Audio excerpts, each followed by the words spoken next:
Why did her hands still shake, even after all these years?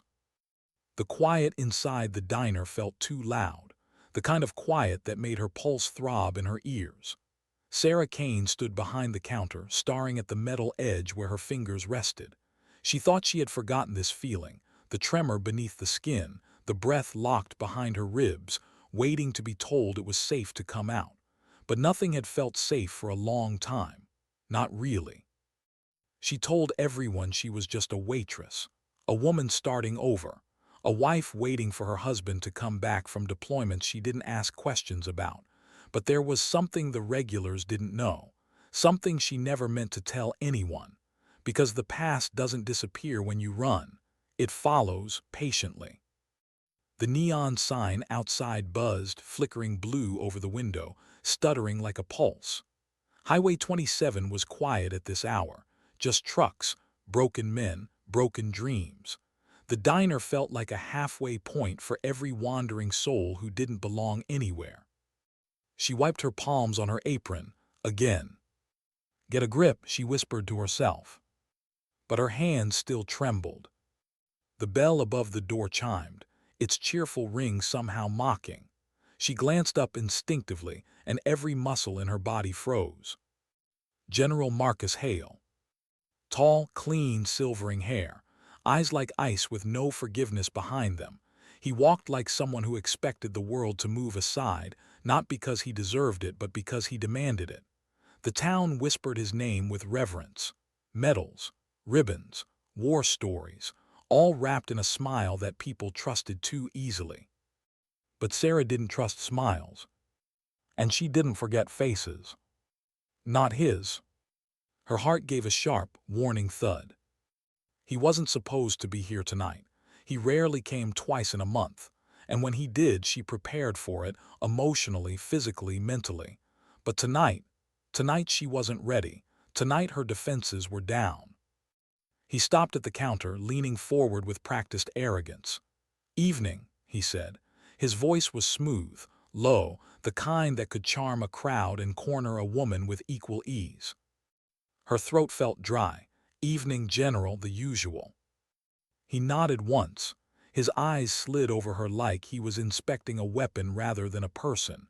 She forced herself to turn toward the coffee pot. Don't show fear. Don't shake. She clenched the handle, grounding herself.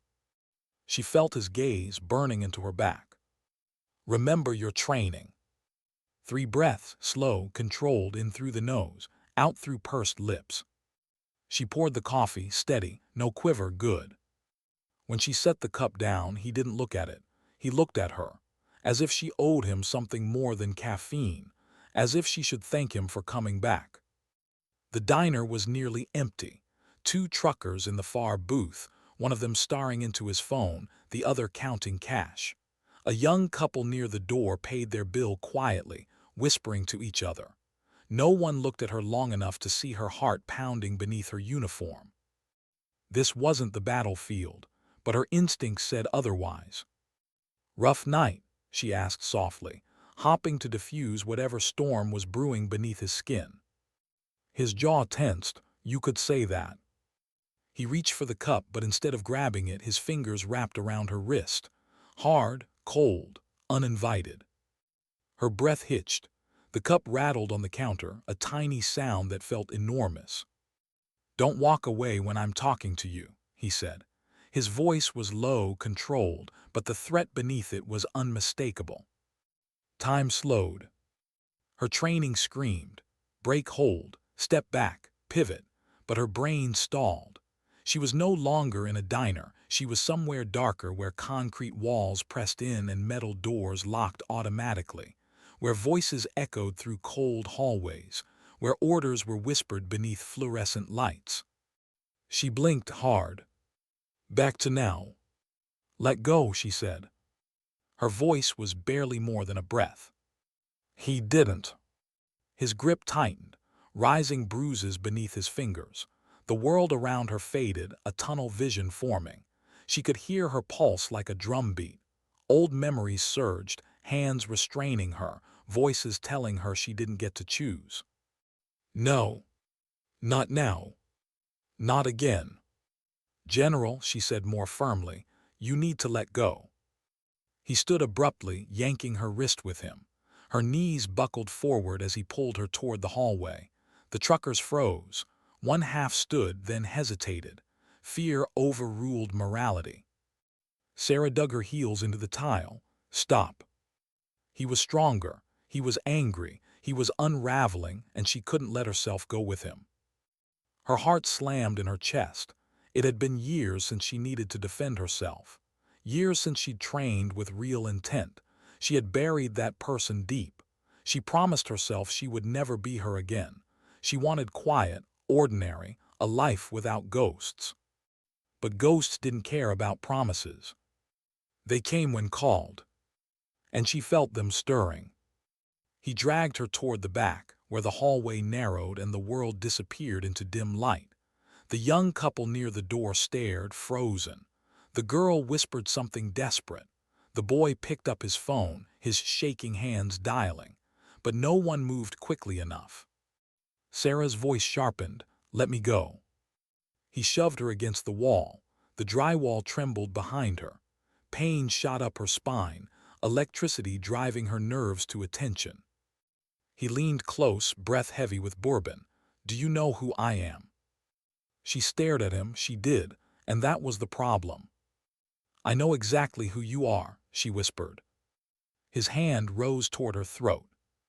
But then, a sound. Outside.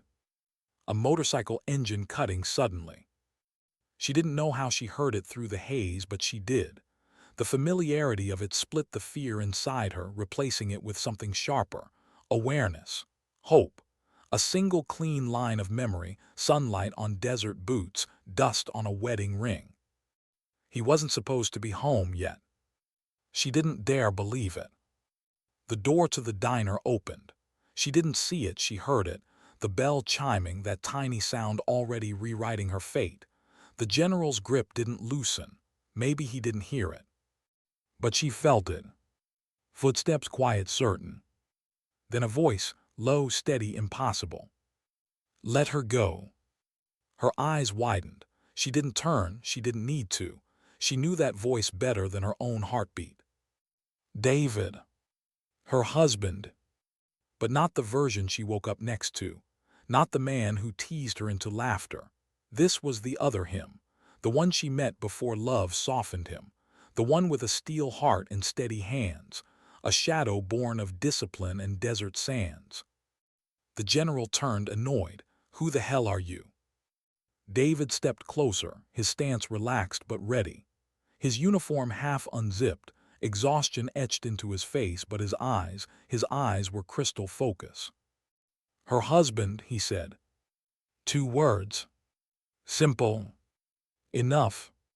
Sarah felt tears sting her eyes, not from fear but the overwhelming relief that he was real. Here, close. For a second, no one moved. Then the general swung, a wild, drunken punch. But David moved like water, smooth, efficient, intentional. He deflected with a shift of his shoulder, his body positioning between Sarah and danger. He seized the general's wrist, pivoted, and suddenly the older man was face down on the floor, his arm pinned behind him. Without forceful theatrics, without wasted motion. Just finality. The truckers rushed in. The couple shouted into their phone. The world spun alive again, buzzing with adrenaline. Someone yelled for police. Someone else cursed. Footsteps hammered. Sirens began in the distance. Through it all, David didn't speak. He simply held the general down, breathing evenly. Not triumphant, not furious, just present. When officers burst in, guns drawn, the scene froze. But David lifted his hand slowly, releasing the general. He stepped back, hands open, calm. The general roared in protest, throwing accusations, but his voice slurred. His medals couldn't protect him now. His reputation hung by a thread, unraveling with every passing second. Sarah felt her knees weaken. David reached for her, guiding her gently into his arms. She buried her face in his shoulder. His scent, sand, metal, motor oil, grounded her. "I thought you weren't coming home until next week," she whispered. He pulled back, brushing hair from her face. Couldn't wait. She gave a shaky breath, half laugh, half sob. Later, when the sirens faded, when statements were taken, when the world calmed, the officers led the general out in handcuffs. He didn't look back. Or maybe he did. She didn't care. She sat with David in a booth, 2 mugs of cooling coffee between them. No words, just shared silence. The kind that doesn't need anything added. The kind that understands. But even then, beneath the relief, something tugged at her. A memory, a voice, a door she thought she'd closed forever. Because David didn't know everything. There were things she hadn't told him. Things she promised never to speak of again. Yet tonight reminded her. The past doesn't stay buried. It waits. Quietly. And hers was waking up. Who was she really running from, others or herself? The question hit her the next morning, long before the sun had fully crested the pines beyond Highway 27. Sleep had been brief, thin, full of jagged pieces. She threw the covers aside and sat up slowly, feeling the echo of yesterday tremble behind her ribs. The room was dim, curtains drawn, the air still thick with the scent of coffee and leather from David's gear spill on the floor. He hadn't unpacked. He never did the first night home. There were things he didn't bring into the house, memories, sounds, shadows, and she respected that. Sometimes silence was the language they spoke best. She padded down the hallway barefoot. It was quiet, too quiet. For a moment, she wondered if last night had been real, if Marcus Hale had really stood in her diner and dragged her into the back, if David had really walked in at the exact second she'd been losing herself to old panic. The bruise on her forearm answered for her. Purple, blooming, honest. She traced it lightly.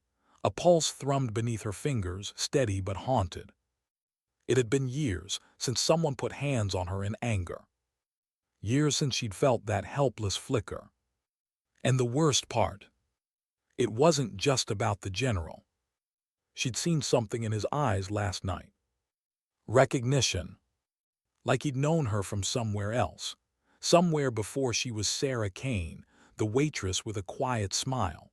Somewhere back when she was someone with a different name, a different life, a different purpose. She closed her eyes. Not now, not yet.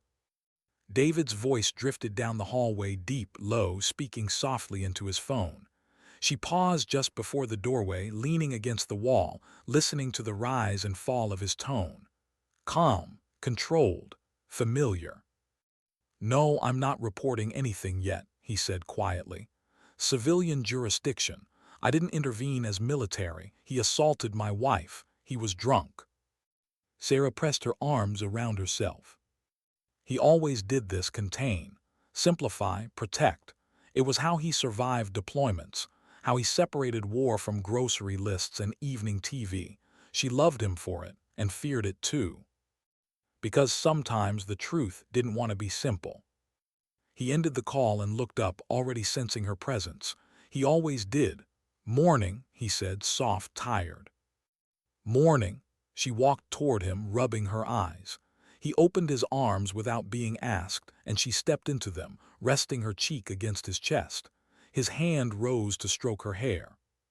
"You okay?" he asked. She nodded, then changed her mind. "I don't know." He tightened his hold. "I'm here now." There was a time when those words were enough. A time when the world's weight didn't find the cracks in her heart. But now. She pulled back slightly. "Why are you home early?" He paused for a second too long. "Got cleared sooner than expected," he answered. She tilted her head. "That's not an answer." His jaw flexed. He looked away. She recognized the look, one foot still in another place, another moment, another fight he hadn't walked away from yet. "Is everyone okay?" she asked softly. He hesitated again. "Mostly." Mostly. In their world, mostly could mean anything, from a sprained ankle to a body bag. Before she could press, a sharp knock rattled the front door. 3 firm hits. David straightened instantly, every muscle coiled. Sarah flinched. Her hands instinctively searched for something solid, a weapon she no longer legally carried, a signal she no longer obeyed. David put a steadying hand on her shoulder. "Stay here." She nodded, stepping back into the kitchen shadows. He opened the door. Two uniformed officers stood outside, not the young ones from last night, but older, hardened, the kind who'd seen enough to know what silence meant. The first, a sergeant with gray at the temples, nodded politely. "Morning, we were hopping to ask a few follow-up questions about the incident at the diner." David's tone remained neutral. "Of course, come in." Sarah stiffened. The house felt suddenly smaller. He glanced at her, just enough to tell her he wanted her to stay calm. She wrapped her arms around her body again. The officers stepped inside. The sergeant's gaze met hers. "Mrs. Kane, I'm glad you're all right." She tried to smile, but it felt thin. "Thank you." He joined her at the table, setting down a worn notepad. The second officer remained near the door, not unfriendly but watchful. "General Marcus Hale was transported to county lockup," the sergeant began. His voice was gentle but measured. "But he's already been released on military recognizance." Her stomach dropped. "They let him go." "Temporarily," he said. "He's pending review. There will be hearings." "And until then?" David asked, controlled. "He's restricted to base housing. No weapons, no alcohol." He paused. "We've been told he's being monitored." Sarah almost laughed. Monitored. Men like Marcus Hale knew how to slip through cracks because they helped build the walls. "There's something else," the sergeant added, flipping his notebook. Sarah's breath hitched. She didn't like the way his words sounded. "We've received a request to transfer the case to military jurisdiction." She froze. Military jurisdiction meant one thing. The truth could disappear. David stiffened beside her. "On what grounds?"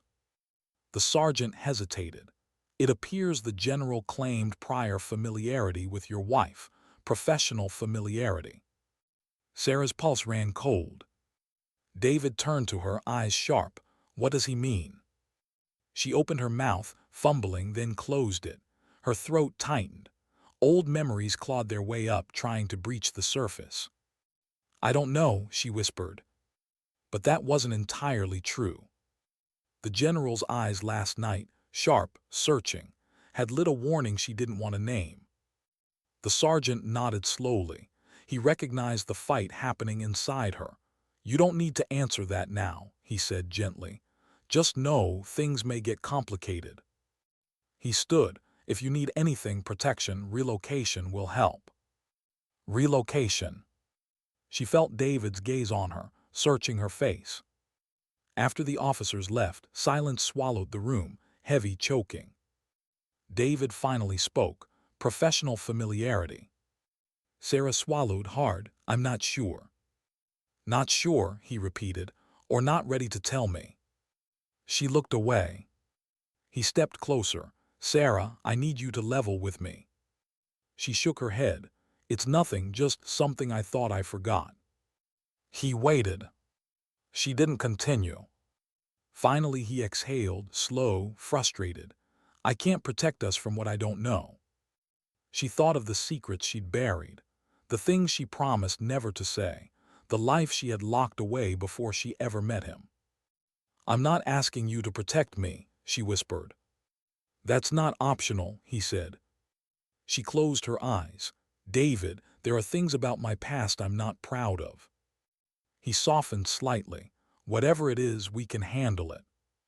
She almost smiled. He believed that because he'd never seen her darkness, only her strength, only the parts she let him hold. The quiet stretched. He finally stepped back.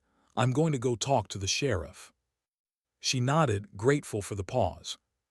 He grabbed his jacket and keys, stopped in the doorway, looked back. "You're safe," he said. She nodded.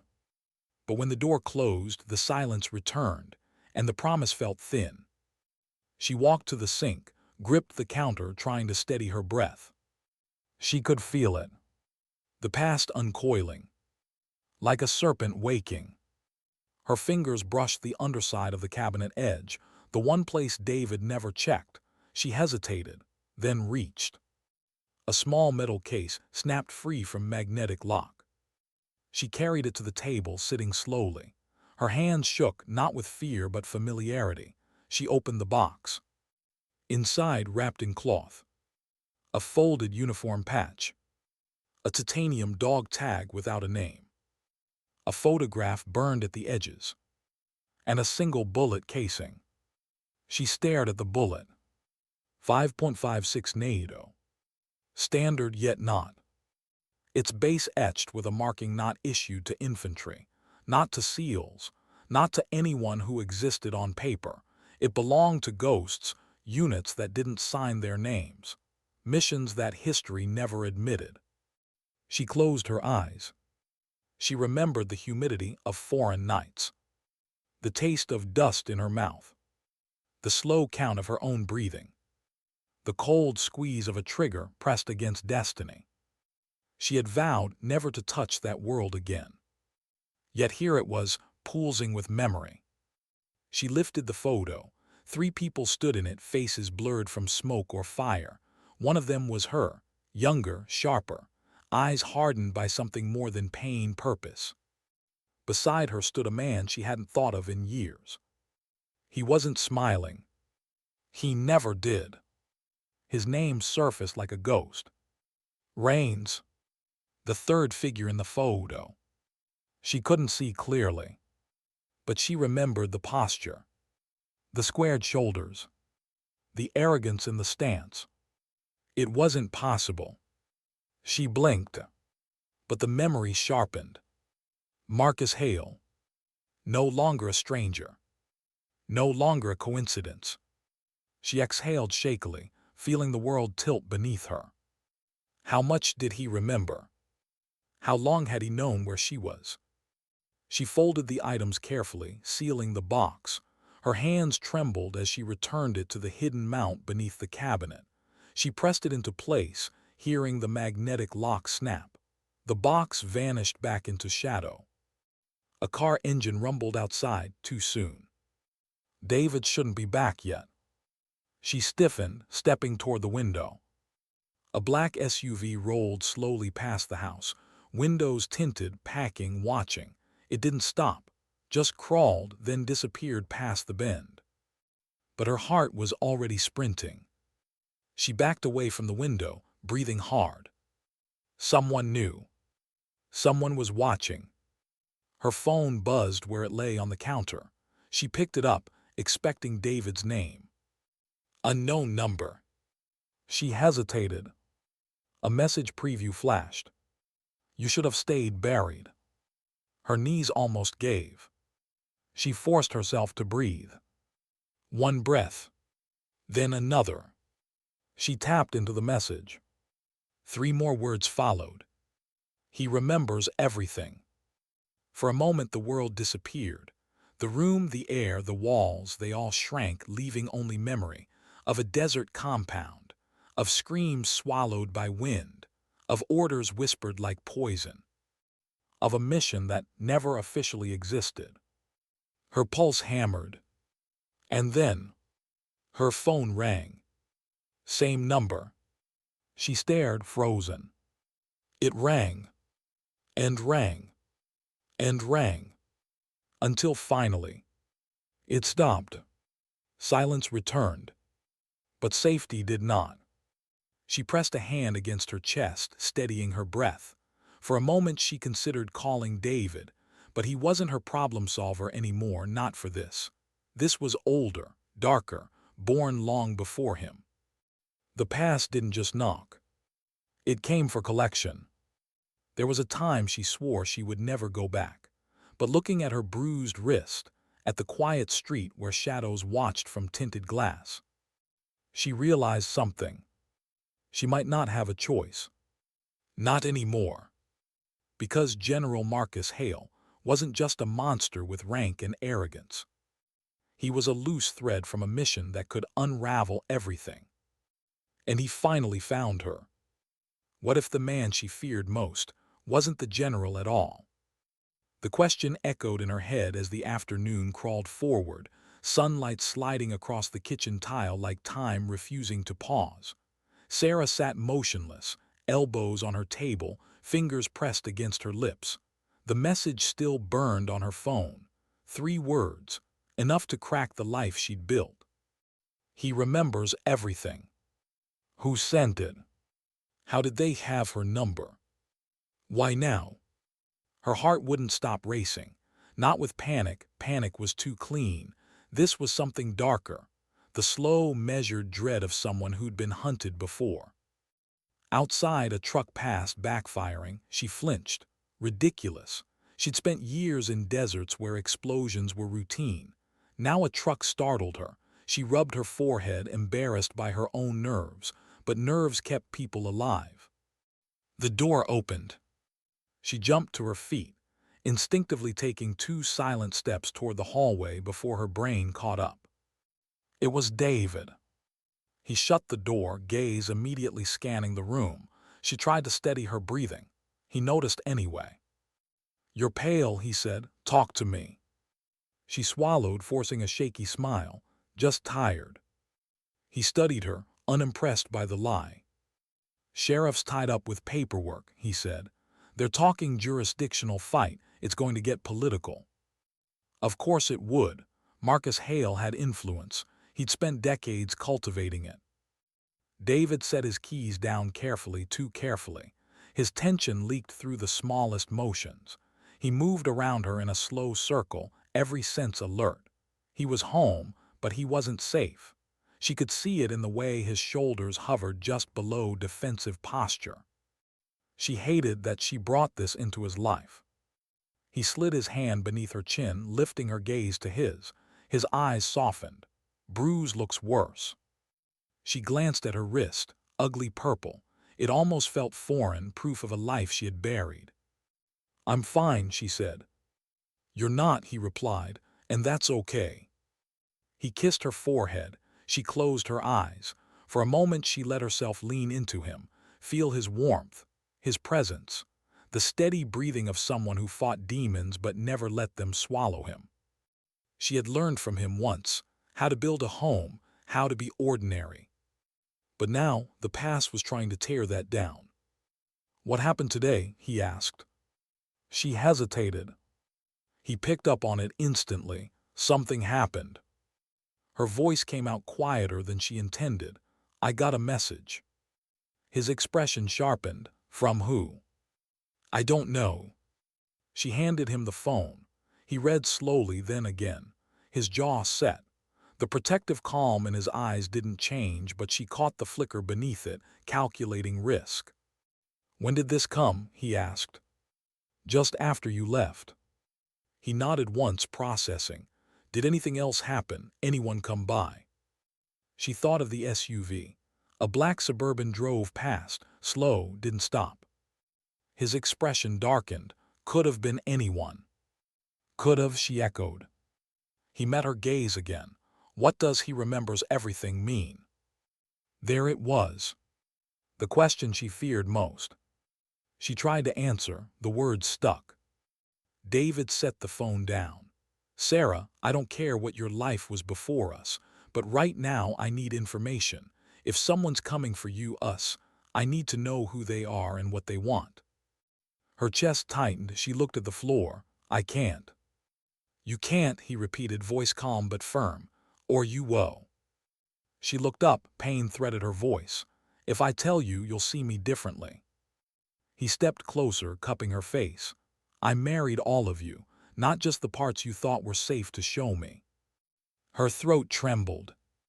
How do you tell someone the worst version of yourself might still be alive? Before she could speak, there was another knock at the door. Not panicked. Not tentative. 1, 2, 3. Measured even. David turned instantly, posture shifting. "Bedroom now." "No." "Go." She learned not to argue when his voice dropped that low. She slipped into the hall, moving silently, every step muscle memory. She watched from the crack in the doorway as David opened the front door just enough to block the view inside. A man stood on the porch. Civilian clothes, dark jeans, gray shirt, jacket. His stance was relaxed, hands visible, but everything about him whispered threat, precision. An old scar across his cheek traced a memory she didn't want to remember. Rains. Her blood turned to ice. She leaned deeper into the shadows, breath hitched. David's tone was flat. "Can I help you?" Rains glanced at him once, but his eyes swept the house behind David, subtle, practiced, searching, calculating exits, angles, cover. "Looking for Sarah," he said. David didn't move. "She's not here." Rain's mouth curled slightly. "Wrong answer." David didn't blink. "Try again." Rains tilted his head, assessing. "You're the husband." "That's right. She tell you what she used to be." David didn't break composure. "State your business." Rains lowered his voice. "General Hale didn't come alone." Sarah felt the world tilt. David's fingers flexed at his side, micro signal of readiness. "Who are you?" he asked. Rains ignored the question. "He's not done with her." Something sharp moved behind David's eyes. "He comes near her again." "He won't," Rains said, voice flat. "Not yet." A long silence stretched. Rains glanced at the street. Base command's already rewriting the night. Reports are changing, witnesses being coached. Someone wants this buried. David spoke carefully. "Why tell us?" Rains finally looked directly into the shadowed hall. "Right at her." Her breath caught. He nodded once, as if acknowledging her presence. David stiffened, realizing. Rains spoke, not to David but to her. "You ran once, it worked, it won't now." Sarah felt every muscle lock. She stepped out slowly, ignoring David's warning glance. Her heart hammered but her voice steadied. "What do you want?" Rain's eyes softened a little, as much as his eyes ever had. "To warn you." "About Hale?" she asked. "No," Rains paused. "About who's behind him." Her blood ran cold. She opened her mouth, but no words came. Rains continued. "He remembers what we did, what you did. Someone wants that truth erased." David looked between them. "What truth?" Rains didn't answer. Instead, he told her. "You shouldn't have kept the bullet." Her heart stopped. David's eyes snapped to her. Confusion, fear, betrayal flickering at the edges. Rains stepped back from the porch. "They'll come at night, not through the front door. Be gone before then." Sarah felt her breath collapsing inward. "Why help us?" she whispered. Rain's eyes drifted, just for a second, toward a memory neither of them spoke aloud. "You saved me once," he said. "And you shouldn't have." Then he turned, walked down the driveway, got into a dark sedan, drove away without looking back. David shut the door slowly. Silence crushed the room. He stared at Sarah, hurt and confusion rippling beneath the calm he fought to maintain. "You want to tell me who that was?" Her voice trembled. "He was someone I used to know." "Used to," David repeated. She nodded. He waited. She looked at the floor. "We served together." David's tone didn't rise. That scared her more. Was the general there too? Her hands clenched. "Yes." David paced once, 2 steps, then stopped. The message, the photo, the casing. Her head snapped up. "How do you?" "I heard you under the counter," he said. "I knew there was something hidden. I didn't look. I thought you tell me when you were ready." Her chest tightened. Guilt bloomed hot, suffocating. David exhaled slowly, pinching the bridge of his nose. "Tell me everything." She sat, shoulders heavy, voice thin. "There was an op," she whispered. "Off books, no badges, no names, full deniability." He remained silent, letting her continue. "Hale was command, Rains and I were field." David's jaw tightened. What happened? She shook her head, tears burned behind her eyes. It went wrong, and they buried it, not just on paper, in graves. David stared, horror flickering. You killed. No, her voice cracked. Not us, Hale. The room went still. Sarah's voice dropped to a hollow quiet. We tried to stop him. He ordered us to stand down. We refused. Rains and I tried to extract civilians. Hale called in fire anyway, wiped the site, blamed insurgents, buried the bodies, buried the story. The only proof left was that casing. Rains and I kept one each. David swallowed hard. She looked away. We weren't supposed to survive. David sat slowly, hands clasped. And now he thinks you'll talk. She nodded. Someone wants to make sure I never do. David leaned forward. Then we have two priorities: protect ourselves and find out who's pulling Hale's strings. Her throat tightened. David, if you stay with me. There's no if. His voice was firm. I'm here. Her eyes softened, broke. But even as he reached for her hands, she felt something inside her shift. She could no longer pretend she was just Sarah the waitress. That life was gone. The woman she used to be, the one she buried, was waking up. And somewhere out there, in places where names meant nothing and truths died in silence, someone wanted her erased. Night would come.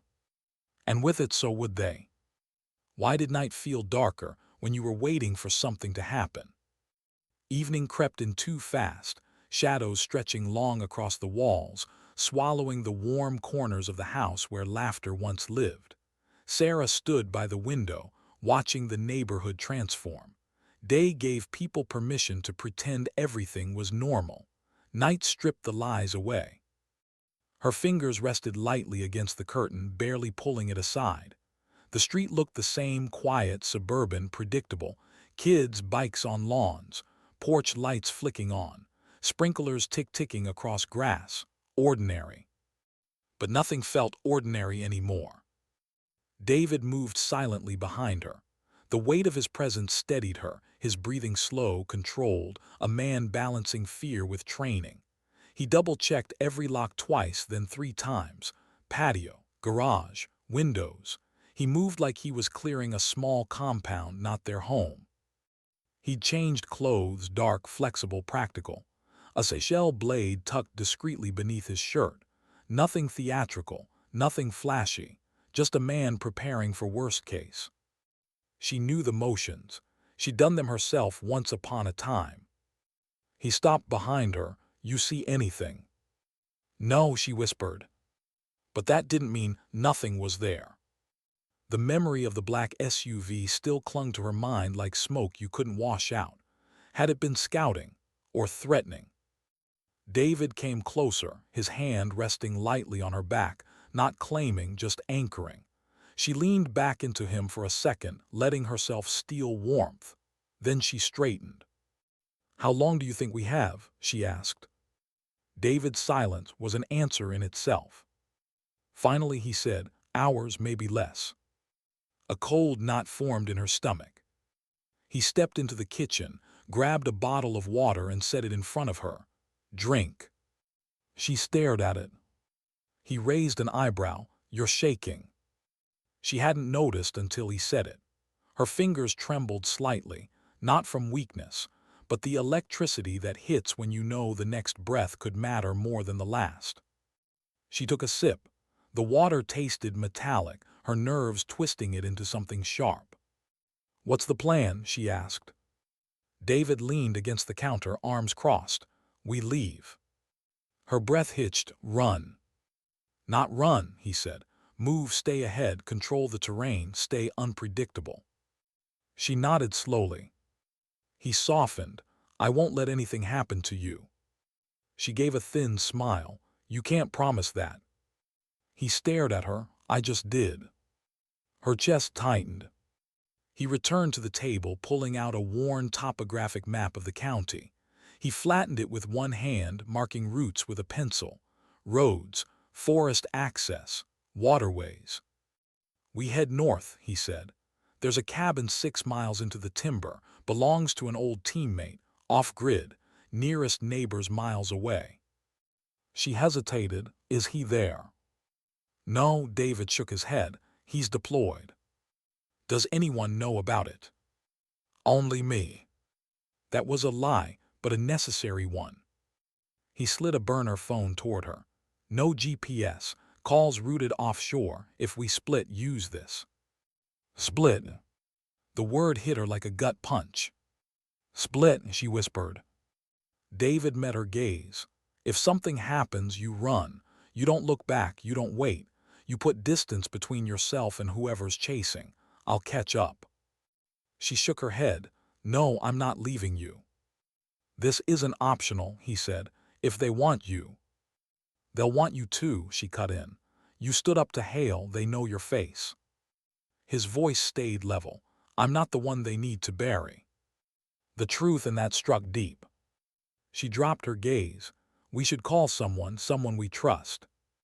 He paused. Define trust. They both fell quiet. Trust wasn't something their world gave freely. He tapped the bulletproof case beneath the cabinet. That photo, you and Rains, was there someone else, someone alive who might help? Sarah swallowed. Maybe. He nodded. Name. She hesitated. Her voice came thin. Clark. David looked up. Clark, Commander Clark. She nodded.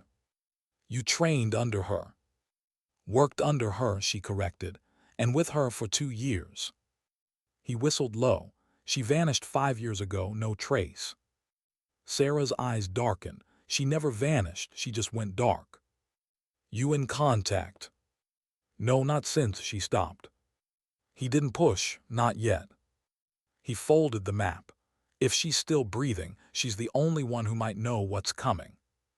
Sarah clenched her jaw. We don't even know if Hale is the threat. It could be someone above him. It is, David said. She looked up.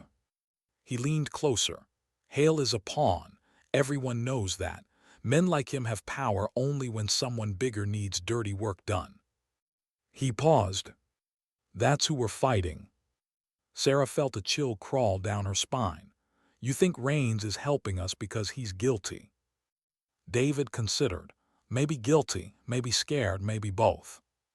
She closed her eyes. Rains. His face haunted her. He wasn't a friend. Never had been. Allies only because circumstance forced it. Now he was back, not asking, warning. David studied her. Tell me what happened on that op. Her fingers curled into fists. Not everything, he added gently. Just enough to help me understand what we're up against. She took a breath. It was supposed to be recon, she began. Village outskirts, minimal risk. Confirm intel and pull out. But when we arrived, intel was wrong. There were children, families, no fighters, no weapons, just people. Her voice trembled. We radioed for instruction. Hale ordered us to paint targets anyway. David felt his pulse harden. Civilian wipe. Sarah nodded. We refused. Clark backed us. Hale went silent for 3 minutes, then her throat closed. He approved fire. David closed his fist. We tried to move them. Rains grabbed a boy. I grabbed a woman with a baby. We were almost clear when... Her voice cracked. Tears welled before she could stop them. David sat beside her, his hand covering hers. She forced herself to continue. Hale called drone fire. It hit everything. David's voice was barely audible. And after he sent ground to sanitize, collect whatever was left, burn it, bury it. And you survived. Barely, she whispered. Clark covered our extraction. Rains took shrapnel. I carried 3 children out, 2 lived. David stared, heart breaking for her. That casing, she said, was from the first round they fired. I kept it so I'd never forget what we did, what we didn't stop.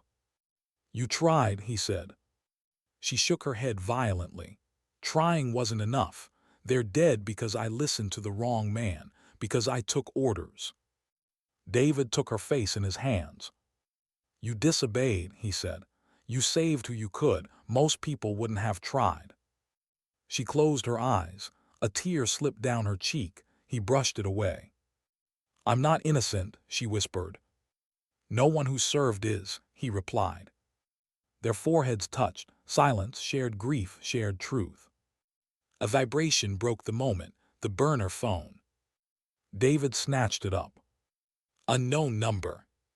He held her gaze. She nodded. He answered, yeah. Static then. A woman. You don't know me, she said, but tell Sarah she should have left when she had the chance. Sarah felt her stomach drop. Clark. A pause. I told you never to keep souvenirs. Sarah's chest tightened, her throat locked. You're alive, she whispered. Unfortunately, Clark replied dryly. Listen carefully, you're in the open, they won't wait long. David cut in, who's they? Clark ignored him. There's a mole on base. Hale wasn't acting alone, they need Sarah quiet. Sarah's voice shook. Why now? You woke a ghost, Clark said. Someone found old records. Hale panicked. They're cleaning house. David's grip tightened around the phone. Rain said they'd come tonight. They will, Clark confirmed. They always come at night. Sarah's breath trembled. Can you help us? No, Clark said coldly. I can't be seen. You're compromised and you're on your own. Sarah felt the floor tilt. But, Clark added, voice lowering, if you make it out of town, head north. Find the Ridge Road. 3 miles past the river there's a burned-out church. Basement floor. Second board from the altar. What's there? David asked. Insurance, Clark said. Enough to make them bleed. Sarah's voice trembled. Why are you helping? Clark hesitated. Because you saved the girl, she said quietly. I didn't. Then the line went dead. Silence. David set the phone down. Sarah swallowed. We have a plan now. Direction, David corrected, not a plan. He grabbed his bag. She did the same. They worked in sync, no wasted movement. She took only essentials, meds, clothes, stove. He collected ammo, water filters, tools. As she zipped her pack, he watched her hands steady now, focused, the tremor gone. You okay? He asked. She nodded. I am now. He studied her. Why? She looked toward the window. Night had fallen fully. The street was black, waiting. Because, she whispered, I'm done running from who I was. He held her gaze. And something passed between them, silent, dangerous, unbreakable. A bond forged not in comfort, but in truth. A low rumble echoed outside. David moved to the window, slowly peeked. A car, no lights, rolling to a stop. Then another. Doors open, feet on pavement, soft, controlled. Sarah's pulse steadied, not in fear but recognition. David whispered, time to go. She nodded. But as they slipped toward the back door, her mind replayed Clark's last words. You saved the girl. I didn't. Sarah swallowed. Because she finally understood something she never allowed herself to see clearly. That night, years ago, when the fire fell and the sky turned to ash, there were more survivors. And Clark wasn't calling to help Sarah. She was warning her because someone else had escaped. Someone who remembered. Someone who wanted her dead. And now, they were here. What if running only led her back to the very place she was trying to escape? The moment they stepped out the back door, the night met them with a sharp, breathless cold. It crawled beneath her skin, familiar, intimate. Sarah adjusted her pack while David scanned the tree line behind their house. His eyes moved with precision, seeing patterns where others saw darkness. He raised 2 fingers. Move. She didn't hesitate. They slipped into the woods behind the fence, silent, practiced. Branches whispered above them, wind threading through pine needles like a warning carried from far away. The dirt trail bent north. David motioned for her to follow. He kept slightly behind, his stride soundless. Their breaths fogged faintly. Moonlight scattered across leaves. Without speaking, they moved deeper, disappearing into the tree line as headlights swept their empty driveway. Footsteps spilled into the yard, at least 4, maybe 5. Voices, low, controlled, like they'd done this before. Sarah forced herself not to look back. You only look back when you want to die. The sound of a door forced open, furniture dragged, heavy movements, the house being destroyed from the inside out. They weren't searching. They were sending a message. David touched her shoulder, 2 taps, keep moving. They followed the narrow deer path winding toward the ridge. Every sense sharpened, every step careful. The dark no longer felt like threat, it felt like memory. She breathed in damp soil, pine bark, moss. It reminded her of nights she'd slept under broken sky, waiting for a dawn that might not come. A mile in, David held up a hand. Stop. They dropped low behind a fallen cedar. Voices carried faintly from behind them, approaching. Too close. David leaned in, his whisper barely shaping sound. They're tracking us.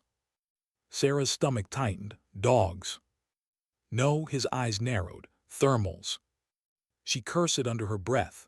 Thermal drones small enough to fly low beneath the canopy. Fast, silent. In the wrong hands, they were hunters. We can't outrun heat signatures, she whispered. I know. He scanned the trees. Creeks closed 200 yards. She nodded. Water, natural cover. One of the oldest tricks still worth using.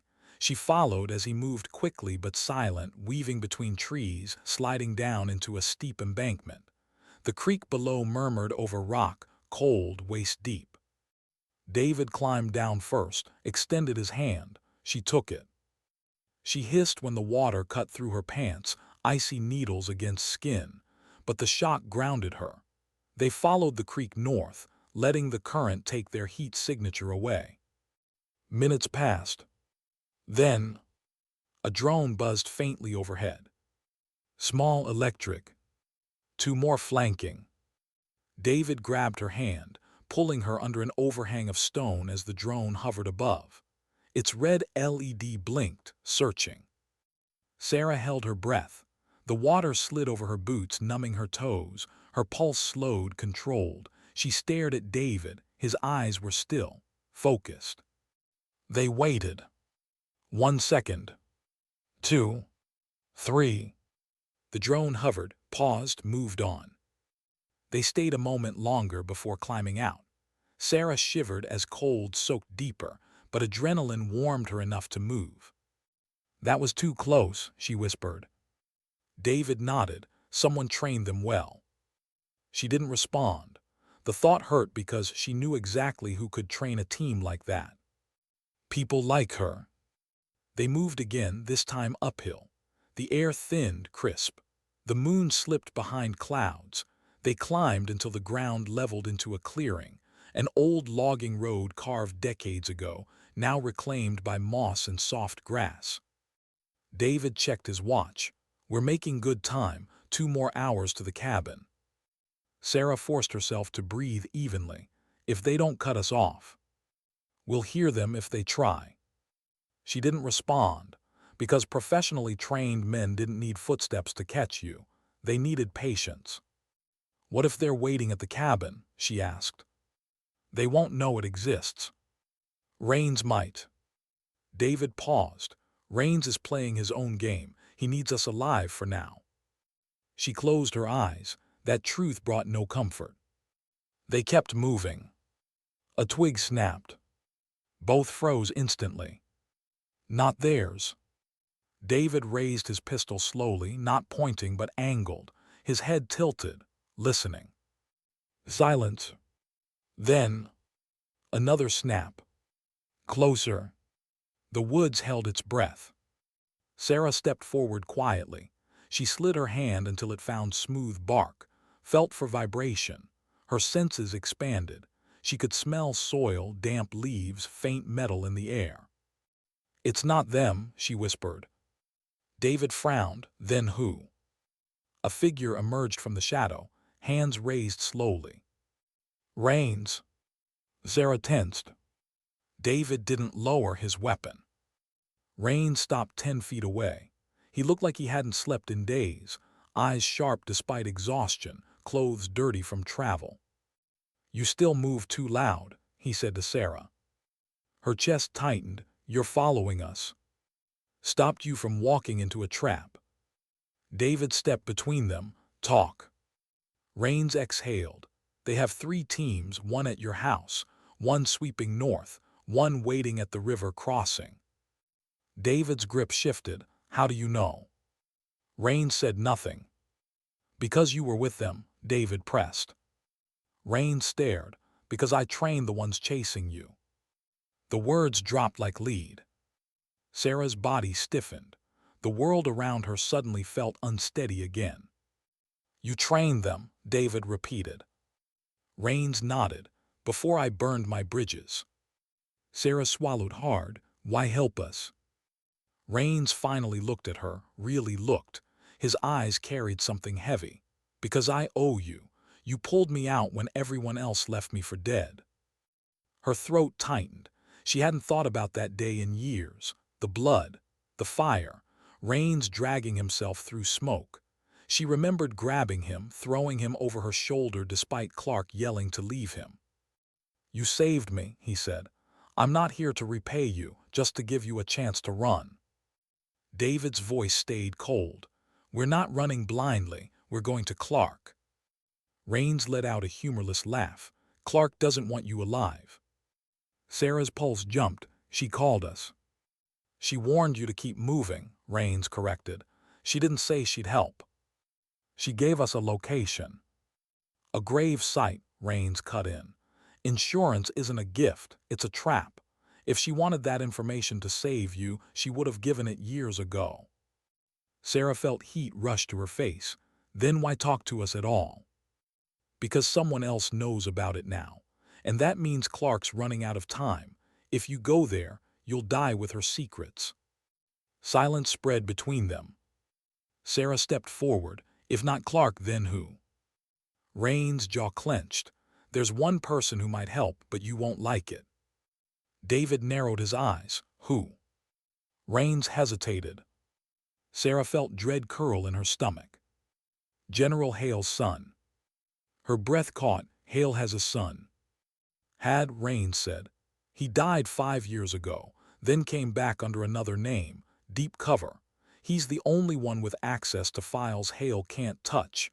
He knows the truth about the operation, and he's been watching Hale for years." David spoke sharply. "Why would he help us?" "Because he hates his father more than any of us." Sarah looked away, mind racing. Rains wasn't lying, she could tell, but truth didn't equal safety. David lowered his weapon barely. "Where is he?" Rains shifted. "That's the problem. He went dark 3 months ago." "Dead?" David asked. "Maybe," Rains answered, "or silent." Sarah hugged her arms around herself. "Do you know his alias?" Rains nodded slowly. "Call sign Ghost Key." The name made her skin crawl. She'd heard it whispered years ago, rumor of a man who could open any door and close it behind him forever. David tucked the name away. "We still head north." Rains shook his head. "You won't make it." Sarah held his gaze. "We've survived worse." Rains stepped closer. "Not while you're asleep." "What?" "They're hours behind now," he said. "But when they realize you're in the forest, they'll push harder, they won't stop. They don't need to. All they need is one lucky shot." Sarah swallowed. "So what do you suggest?" "Move west, high ground, cellar caves by daylight, then cut north." David considered. "And you?" Rain's expression shifted, haunted. "I'll buy you time." Sarah felt her chest clench. "If you go back." He cut her off. "I'm already dead to them." It wasn't bravado. It was fact. Sarah stepped closer. For a moment she saw the man he used to be, sharp, loyal, broken only by betrayal. "You don't have to do this," she whispered. Rain's mouth twitched, a shadow of a smile. "Funny, that's what you said the night you dragged me out of a burning building." He turned to leave. At the tree line he paused. "Sarah." She looked up. "You asked once why I followed your orders instead of Hale." Her breath caught, she remembered, barely. A night of smoke, heat, screams, when lines of loyalty blurred. Rain's voice dropped. "Because you were the only one who acted like their lives mattered." She felt her chest tighten, pressure building behind her ribs. Rains nodded farewell. Then he vanished into the darkness, swallowed by the forest, becoming a ghost again. Silence followed. David let out a slow breath. "You trust him?" Sarah hesitated, then nodded. "I trust his guilt." David almost smiled. "That's not nothing." They started moving west, toward the caves Rains mentioned. Half a mile in, Sarah finally asked the question she'd been afraid of. "Do you believe what Clark said, that we woke a ghost?" David didn't answer right away. His silence was enough. Sarah looked up at the dark treetops, branches clutching at the sky like desperate hands. Someone else had survived that night. Someone who knew her face. Someone who wanted her gone. Her pulse thudded. No longer fear. Recognition. The past wasn't chasing her. It was hunting. What if the person hunting her wasn't doing it out of hate? The cave Rains mentioned wasn't marked on any map. It waited in silence, an opening in the earth barely wider than a doorway, hidden behind a tangle of cedar and hanging vine. The moon slipped behind cloud, leaving only the low glow of sky reflecting off stone. David moved first, slipping inside. Sarah followed, ducking beneath jagged rock, feeling the cold damp breathe across her skin. The space widened several feet in long, narrow, like a throat leading downward. They used no light. Darkness was safer than visibility. Inside, the echo of dripping water marked time, slow, rhythmic, like a heartbeat. She crouched near the cave wall, her back against stone. David sat close enough to touch, but not crowd. They'd navigated too many shared silences to need words now. Outside, a distant sound, like wind brushing leaves, passed and faded. Sarah pulled her knees close. Her breathing was controlled, but her thoughts ran wild. Rains. Clark. Hale. Ghost Key. So many ghosts suddenly alive. Her hands still felt cold, but her mind, even colder. She thought she'd succeeded in burying her past, but all she'd done was dig a shallow grave. David leaned his head back against stone. "We stay an hour," he whispered. "Give them time to get ahead of us." Sarah nodded. Time, the thing she never had enough of, the thing that chased her no matter how far she ran. "You're quiet," David murmured. She exhaled. "I forgot what it feels like to be hunted." He looked at her. "Did you ever forget?" Her gaze dropped. "No." Silence stretched again, comfortable only because there was no other option. Finally, David whispered, "Tell me about him." She didn't ask who he meant. There was only one him that mattered now. "Ghost Key." "Not much to tell," she said softly. "I never met him, not directly, just heard stories." "What kind?" She leaned her head against the cave wall. "That he could open doors no one could open. That he knew how to disappear people, not kill, not capture, make them vanish from record, memory, life. Just erased. And now he's alive," David said quietly. She hesitated. "Maybe." David studied her face. "But if he survived that night, why didn't he come for you before?" She thought about that. "Maybe he didn't know where I was." "Or he did," David said, "and didn't care until now." Sarah looked at him sharply. "Meaning?" "Meaning," David continued. "He may not be hunting you because of what happened. He may be hunting you because of what's happening now." Something inside her shifted, a possibility she hadn't considered. "What if he's not trying to kill you?" David whispered. "What if he's trying to warn you, too late?" She stared at him. "Why would he warn me?" she asked. David shrugged. Why would Rains? She didn't answer, because she didn't know. Loyalty didn't exist where they came from, only debt. David's hand brushed hers, small, warm, enough to remind her she wasn't alone. Sleep, he said. She almost laughed. Here. He smirked faintly. You've slept in worse. She smiled because he wasn't wrong. Sarah rested her head against her pack. David sat upright, keeping watch. The cold seeped into her bones. Her eyelids grew heavy. Darkness called. Just as sleep began to take her, a sound echoed from outside. Soft. Subtle. Not wind. Footsteps on wet leaves. David's hand touched her shoulder. Silent signal. Stay still. She held her breath. A shadow passed the cave mouth. Too slow to be animal, too controlled. Sarah's pulse leapt. The figure paused, breathing faint, listening. Then, a whisper, so quiet she couldn't make out the words. She tightened her grip on her knife. David slid his hand toward his gun.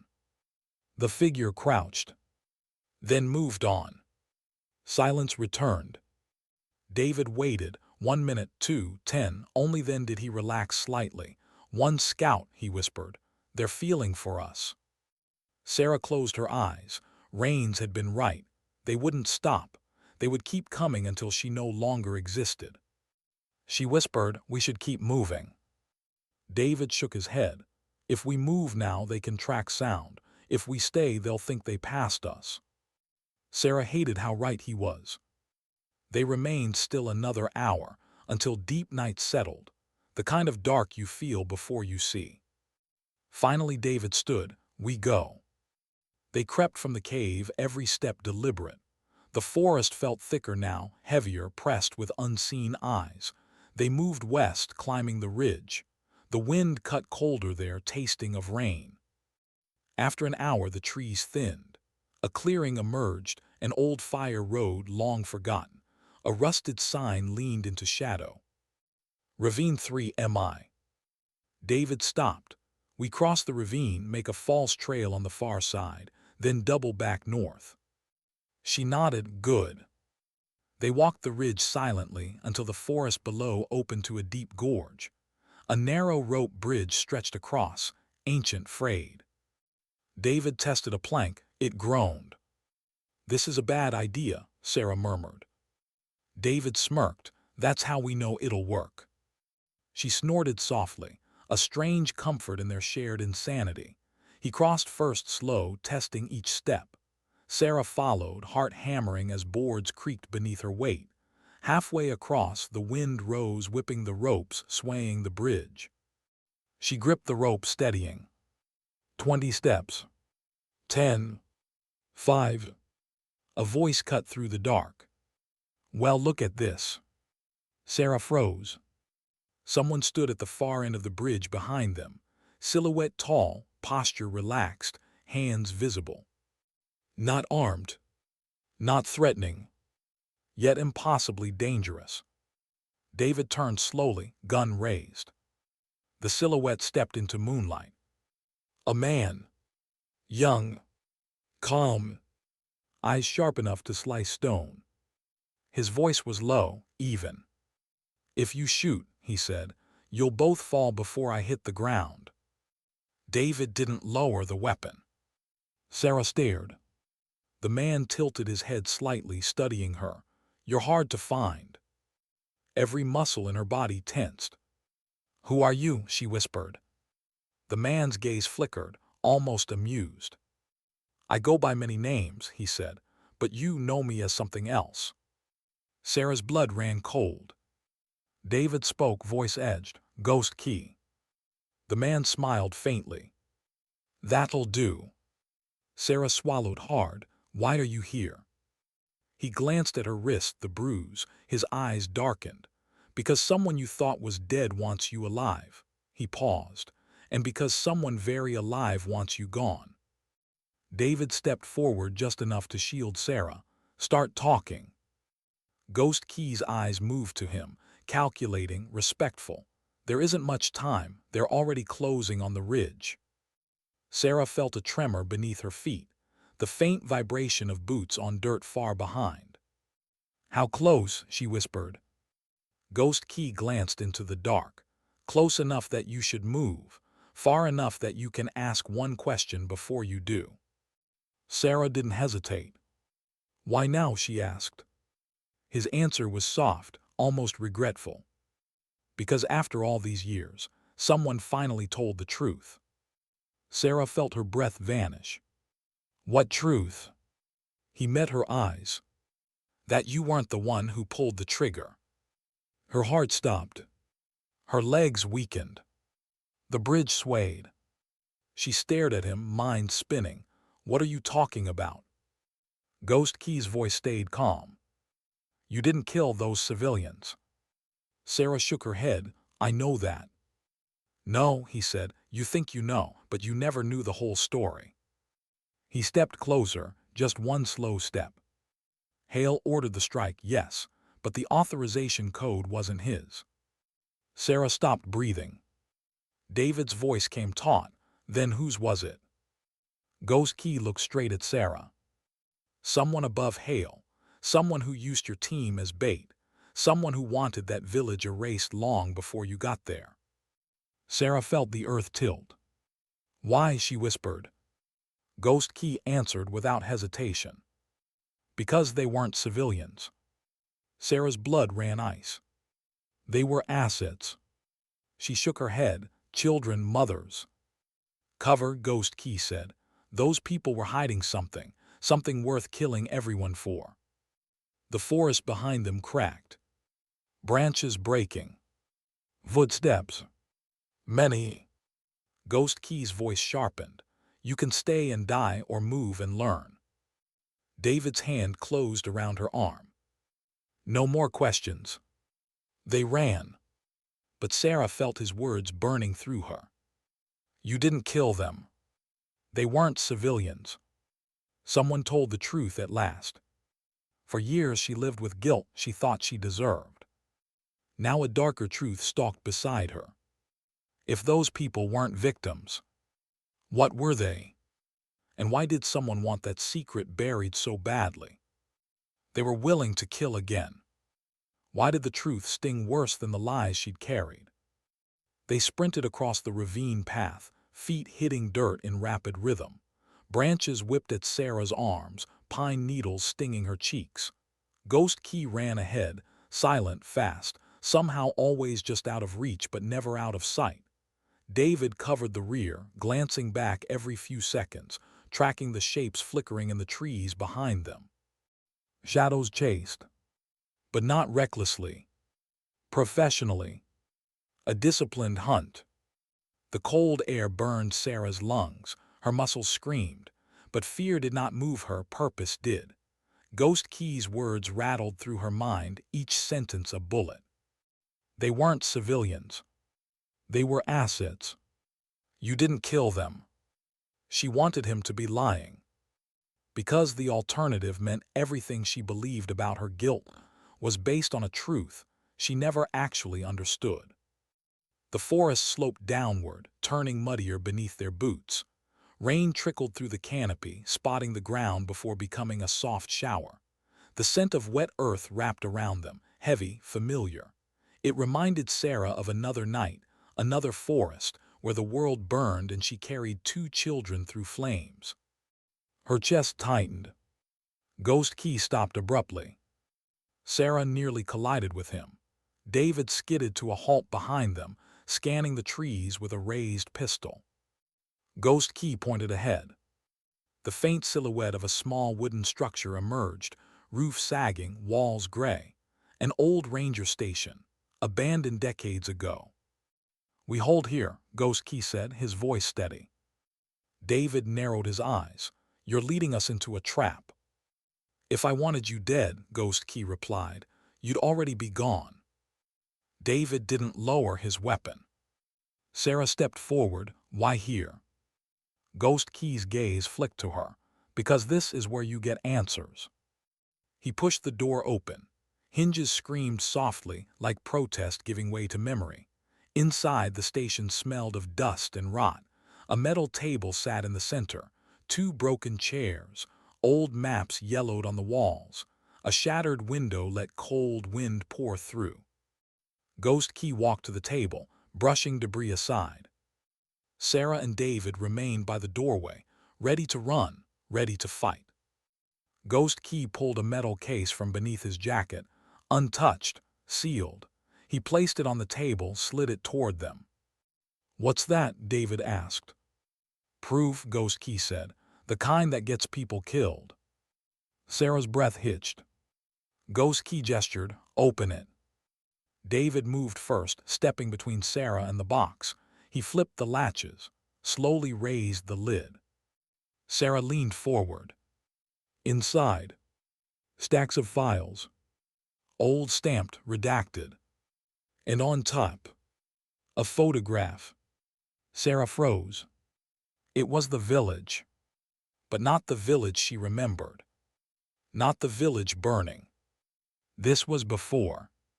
Children played in the dirt. Women carried baskets. Men laughed near a well, peaceful. Normal. But then, behind them, at the edge of the frame, men, standing guard. Weapons, real weapons. Eyes hard, faces hidden. Not civilians. "Who took this?" Sarah whispered. Ghost Key answered, "Me." She swallowed. "Why didn't you tell anyone?" "I did," he said. "They buried it and me with it." David pulled another file from the box. The label blurred under his flashlight beam. "Operation Sable Wind," he read aloud. Sarah's heart stuttered. That was the mission's name. David flipped open the file. Documents lay inside, operation logs, satellite images, mission briefs. Except these weren't the ones she remembered. According to these files, their objective wasn't recon.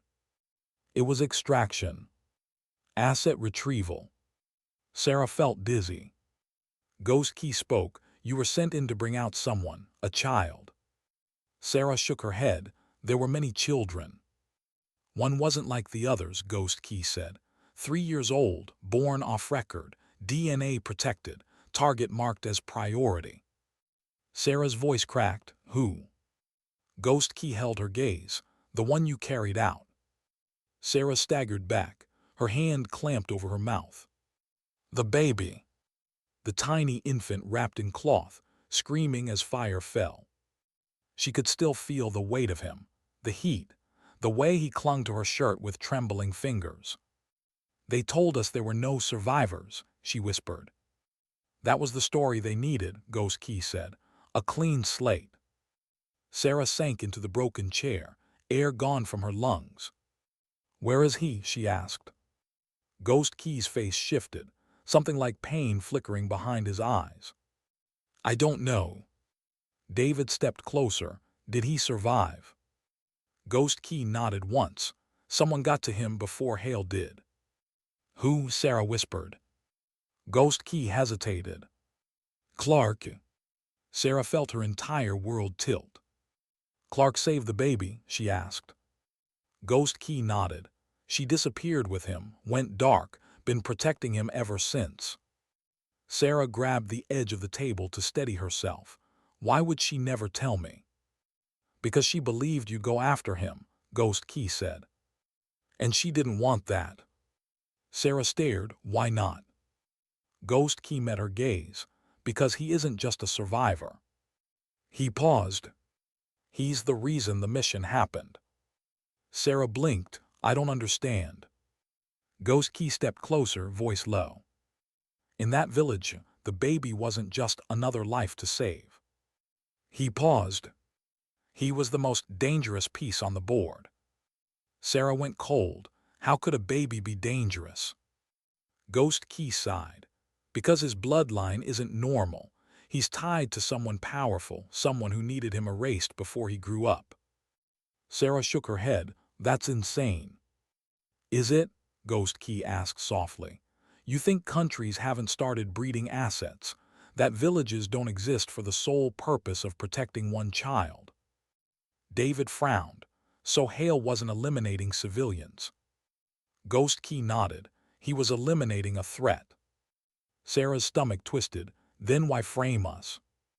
Because you disobeyed. You protected the child. You became loose ends.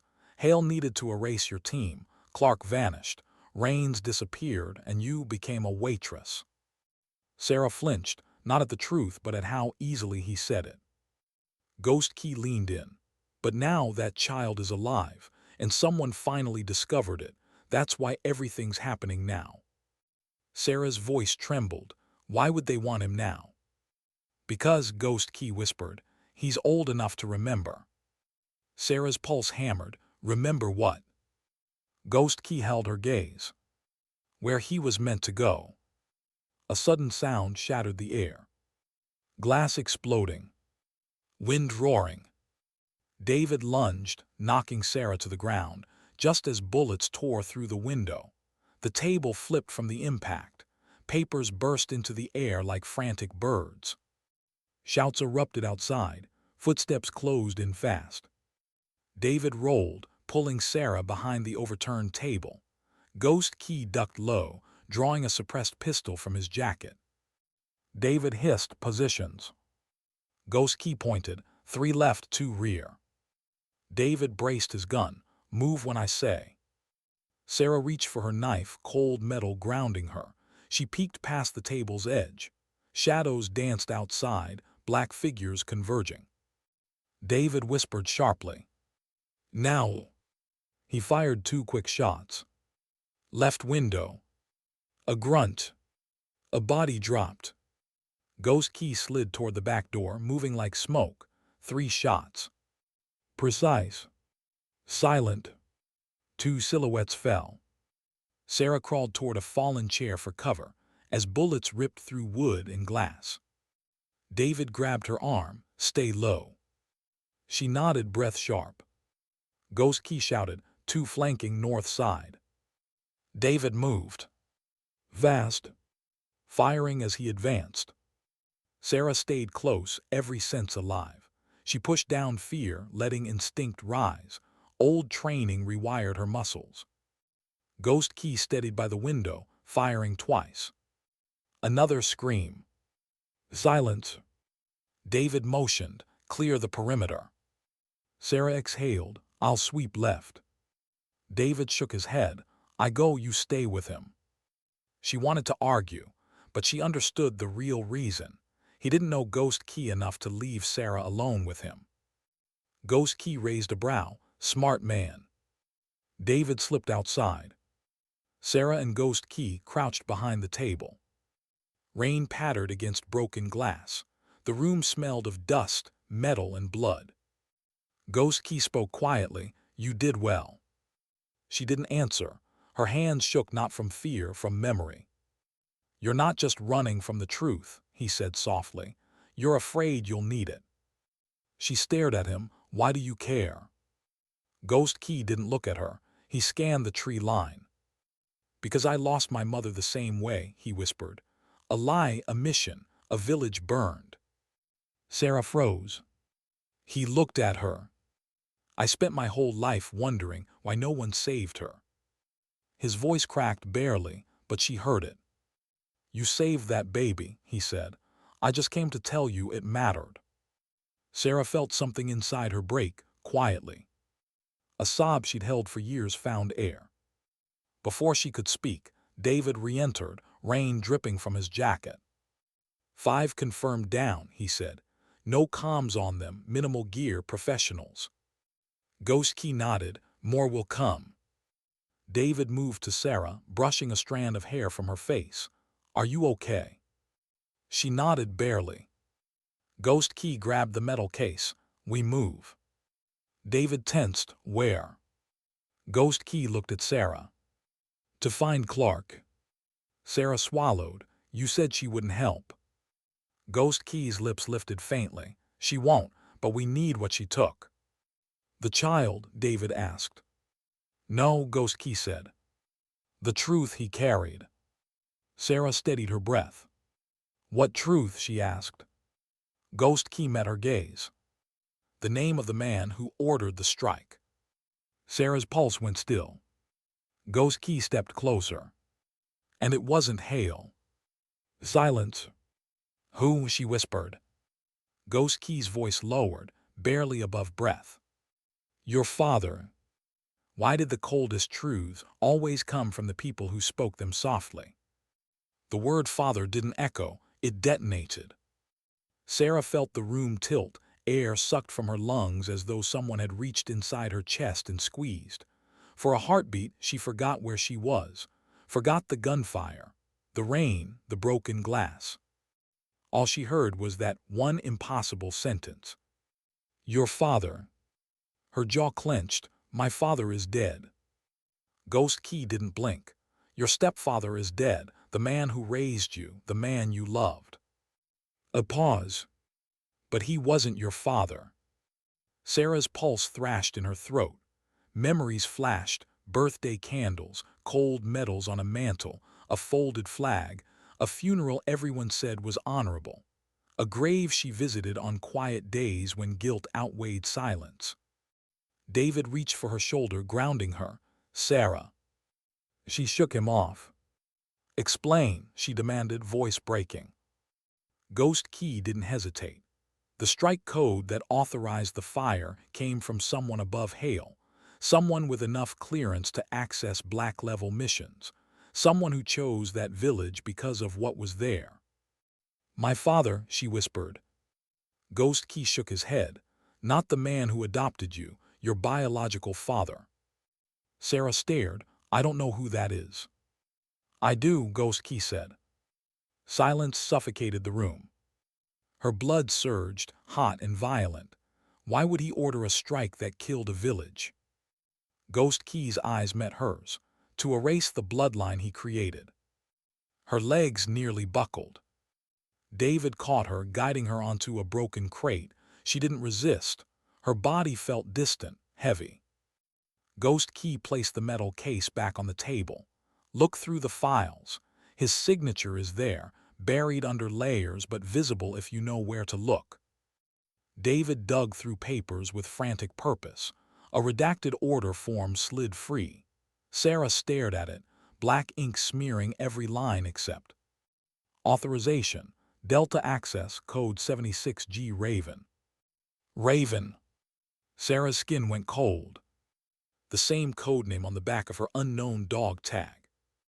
David glanced at her wrist, the bruise still blooming violet. He whispered, Sarah, you've seen that name before. She nodded, voice small, yes. Ghost Key continued, your father authorized the mission, Hale executed it, Clark defied him, Rains survived him, and you. He took a breath. You carried out the only piece your father didn't anticipate. The baby, she whispered. He nodded. The child's survival unraveled everything. Sarah pressed her palms to her face.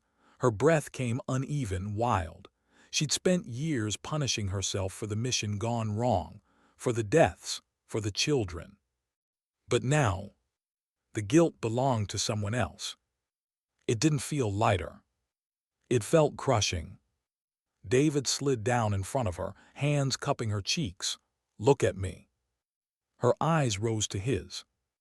You didn't do this, he said. You didn't kill them. He swallowed. He did. Her voice cracked. Why would he do that? Who does that to their own blood? Ghost Key answered with no hesitation.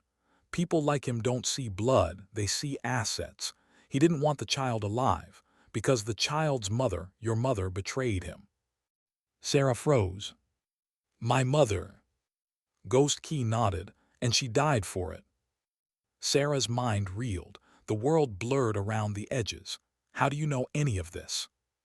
Ghost Key looked away for the first time. Because Clark told me, before she vanished. Sarah felt dizzy. Why me? Why tell me?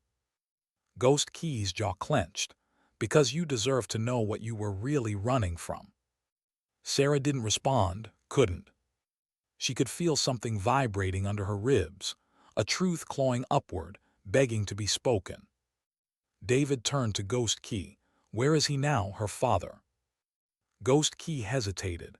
No one knows. He disappeared years ago. Some say he died. Others believe he built something for himself, something dark, quiet, untouchable. David nodded slowly, like a shadow government. Ghost Key stared, worse. A gust of wind shoved rain through the shattered window. Sarah shivered. Ghost Key stepped toward the doorway. We can't stay, they're regrouping. David checked his magazines. Where to? Ghost Key pointed north. We find Clark before they do. She's the only one who knows where the child went. Sarah stood on shaky legs. Why are you helping us? Ghost Key didn't soften. Because lies destroy people, and you've carried enough for 10 lifetimes. He paused. And because the child was my brother. Silence froze the air. Sarah's head snapped toward him. Brother. Ghost Key nodded, throat tight. Mother different, father same. Sarah swallowed hard. You're saying we share blood. Ghost Key met her gaze. You and I are siblings. Time fractured around her. No, she whispered. Ghost Key's voice remained quiet, almost gentle. You were hidden, given a different name, protected, until you were old enough to be useful. Sarah felt her stomach twist. Useful? What did he want from me? She asked, her voice brittle. Ghost Key hesitated. To build an asset, one tied to him by blood, one trained so young they wouldn't question their purpose. Sarah stared blankly, but I wasn't taken. No, Ghost Key said. Your mother escaped with you. Clark found you, hid you under a new identity. Rains protected you from a distance. And Hale. He exhaled. Hale was meant to bring you back. But when he couldn't find you, he followed other orders. Orders to bury everything. Sarah sat back down slowly, the weight of his words almost physical. So the mission wasn't about the village, she whispered. It was about erasing my past.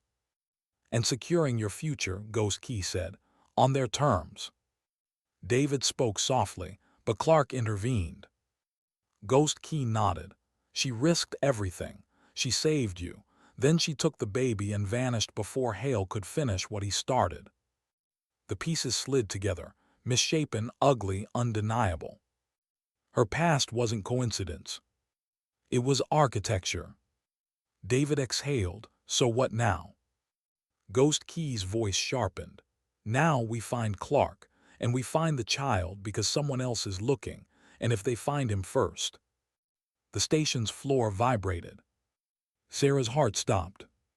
Ghost Key's head snapped toward the wall. Move. David grabbed Sarah's pack, shoving her toward the back. Ghost Key dove toward the window and fired twice into the trees. A concussive blast hit the cabin. Wood shattered. Walls buckled. The floor lurched beneath them. Sarah hit the ground hard as debris exploded around them. A flash bang rolled across the floor, popping white. David shielded her with his body. Ghost Key slid behind the wood stove, returning fire. Shouts outside. Boots. Dozens. Sarah's ears rang, world spinning. David grabbed her wrist, yanking her to her feet. They stumbled toward the back exit, a narrow door half-rotted with time. Ghost Key shouted, Go, I'll hold. David grabbed him by the collar. We stay together. Ghost Key's jaw set. For a moment his eyes flicked toward Sarah, something unspoken in them. Then he nodded once. They blasted through the back door. Rain hammered their faces. The forest around them roared with gunfire. Sarah ran, legs shaking, lungs burning. Mud splashed under her boots. David guided her left toward denser brush. Ghost Key covered their rear, firing slow, controlled shots, dropping shapes in the dark. Branches tore at Sarah's clothes. Her pack bounced against her spine. Her breath tore from her chest with every step. Behind them. Voices. Commands. Closing. Ghost Key shouted down. They dove behind a fallen tree as bullets shredded bark above their heads. David dragged Sarah lower, shielding her with his torso. Ghost Key slid beside them, reload quick, precise. We need distance, David said. Ghost Key shook his head. They're corralling us.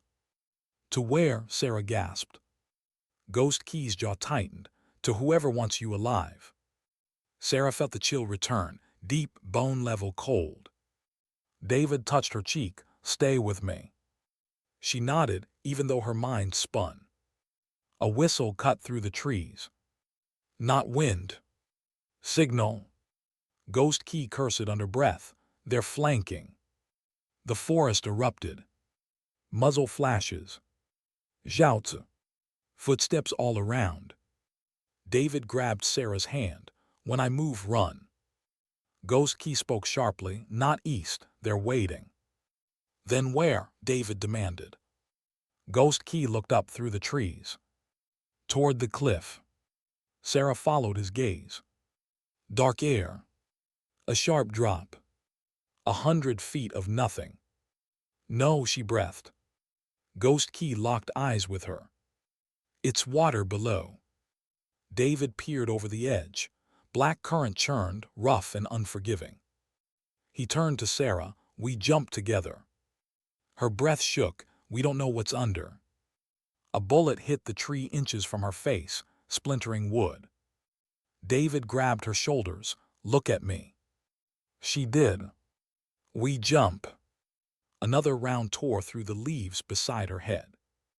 Ghost Key took position behind them, cover fire lighting the night. Sarah's heart pounded. She grabbed David's hand. On 3, he said. But he didn't wait. He pulled. They ran. Feet slamming the earth. Air swallowing sound. The cliff rising. The river roaring. They leapt. Cold swallowed her whole. The world disappeared. Darkness. Then, nothing. Not fear. Not truth. Not memory. Just water. For the first time since this began. Silence.